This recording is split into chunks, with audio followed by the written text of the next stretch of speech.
ఇక మాజీ ఎమ్మెల్సీ కవిత టీఆర్ఎస్ పార్టీకి కేంద్ర ఎన్నికల సంఘం ఆమోద ముద్ర వేసింది. తెలంగాణ రక్షణ సేన పేరును ఎన్నికల సంఘం ప్రాథమికంగా ఆమోదించింది. అయితే కవిత కొత్త పార్టీపై అభ్యంతరాలుంటే 30 రోజుల్లో తెలపాలని ఈసీ వెల్లడించింది. దీనిపై రెండు స్థానిక పత్రికల్లో ప్రకటనలు ఇవ్వాలని సూచించింది. ఎన్నికల సంఘం నిబంధనలు పార్టీకే నమోదైన పార్టీల పేర్లను క్షుణ్ణంగా పరిశీలించిన ఈసీ అధికారులు కవిత తన దరఖాస్తులో 3వ ప్రాధాన్యతగా పేర్కొన్న తెలంగాణ రక్షణ సేన అనే పేరుకు ఆమోదం తెలిపారు. తన పార్టీ పేరును ఈసీ ఆమోదించడంపై కవిత హర్షం వ్యక్తం చేశారు. టీఆర్ఎస్ పేరు తనకు రాసిపెట్టినట్లుందని అభిప్రాయపడ్డారు. జనవరి 2026లో ఎన్నికల సంఘం నిబంధనల మేరకు 5 పేర్లతో దరఖాస్తు చేసుకున్నామని, అందులో 3వ ప్రాధాన్యతగా ఇచ్చిన పేరుకే ఆమోదం లభించిందని తెలిపారు. ఇక కేంద్ర ఎన్నికల సంఘం నుండి అధికారిక గుర్తింపు లభించడంతో తెలంగాణ రక్షణ సేన ఇకపై పూర్తి స్థాయిలో రాజకీయ కార్యకలాపాలను నిర్వహించేందుకు మార్గం సుగమమైంది.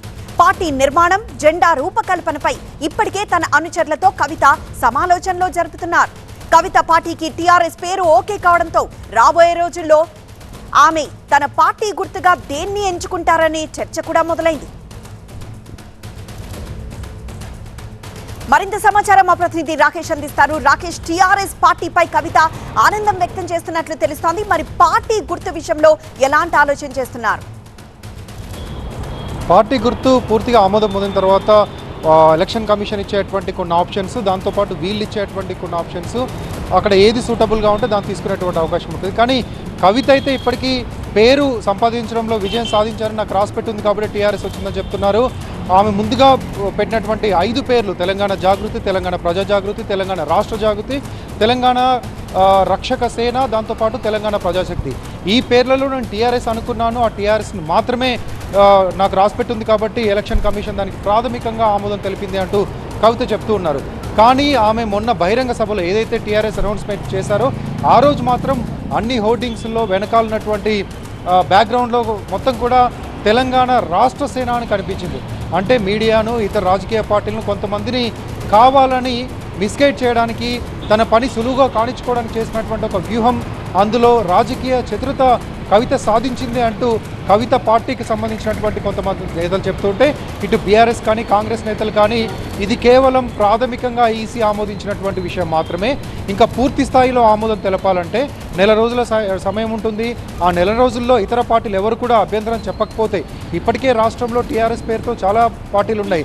తెలంగాణ రక్షసేన కాకుండా తెలంగాణ రాష్ట్ర సేన అని ఇంకొకటి కూడా ఇప్పటికే రాష్ట్ర సమితి అని ఇప్పటికే బీఆర్ఎస్ నుంచి పోయింది.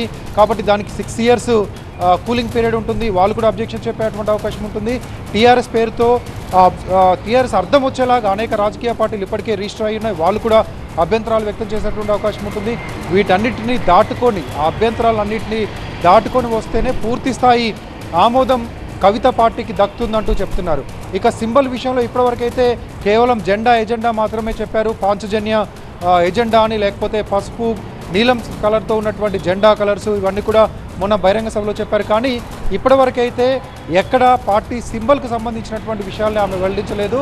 పార్టీ సింబల్స్ ఏవి ఖాళీగా ఉన్నాయి, వాటిలో ఏది ఈసీ ఆమోదయోగ్యం తెలిపేటువంటి అవకాశం ఉంటుంది. ఎందుకంటే 2 తెలుగు రాష్ట్రాల్లో కూడా దానికి సంబంధించి కాంపిటీషన్ ఉండకూడదు, దేనికి దగ్గర పోలిక ఉండకూడదు, ఎవరు అభ్యంతరాలు చెప్పకూడదు. ఇప్పుడు పార్టీ పేరు ఎలాగైతే ఇవ్వబోతున్నారో ఆ తర్వాత పార్టీ సింబల్ కూడా ఎలక్షన్ నాటికి పార్టీ సింబల్ కేటాయిస్తారు. ఇప్పటికి కేవలం తాత్కాలికంగా ఇస్తారు. కొంత పర్సంటేజ్ ఓట్ బ్యాంక్ వచ్చిన తర్వాత పూర్తి స్థాయి పార్టీ సింబల్ ఇచ్చేటువంటి అవకాశం ఉంటుంది. దానికి కొంత సమయం ఉండబోతుంది. ప్రస్తుతానికైతే కవిత పార్టీ కానీ, కవిత పార్టీ సభ్యులు కానీ మిగతా అంతా కూడా హర్షం వ్యక్తం చేస్తున్నారు. మాకు టీఆర్ఎస్ దక్కింది అంటూ చెప్తున్నారు. టార్గెట్ బీఆర్ఎస్గా మేము ముందుకెళ్తున్నాం. బీఆర్ఎస్లో ఎక్కడైతే తెలంగాణ వాదం, తెలంగాణ పదం దూరం అయిపోయిందో దాన్ని మేము దక్కించుకోబోతున్నామంటూ కవిత చెప్తున్నారు.